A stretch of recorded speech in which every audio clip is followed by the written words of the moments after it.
In today's video, I'm going to teach you how to slice text in Canva. We'll walk through this step by step, so even if you're new to Canva, you'll be able to follow along easily and create a clean sliced text effect that looks professional and eye-catching. First, open your design in Canva.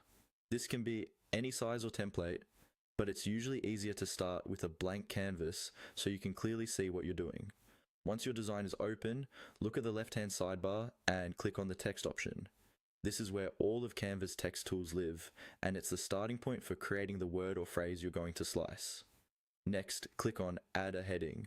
This gives you a large, bold text box that's perfect for this effect. Type in the word or short phrase you want to use. Sliced text works best with fewer words, so something simple like a title or a short name will usually look the most polished. Once your text is in place, it's time to change the font and size. Use the toolbar at the top to choose a bold, easy-to-read font. Sans serif fonts often work well because their clean lines show the slice more clearly. Increase the font size until your text is big enough to be the main focus on your canvas. If you want, adjust the letter spacing slightly to give the text a bit more breathing room before you slice it. Now we'll add the element that creates the sliced look. Go back to the left-hand sidebar and click on Elements. In the search bar that appears at the top, type in shadow. This will bring up a variety of shapes and graphic elements that can help create a shadowed or cut effect.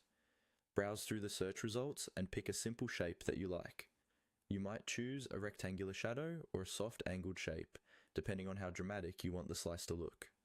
Drag the element onto your canvas and position it over part of your text, aligning it so it looks like it's cutting across the letters. You can resize and rotate it until you're happy with the angle and placement. From here, just follow the on-screen prompts in Canva to adjust colors, transparency, and layering. You can send the shadow element forward or backward to get the exact sliced effect you want.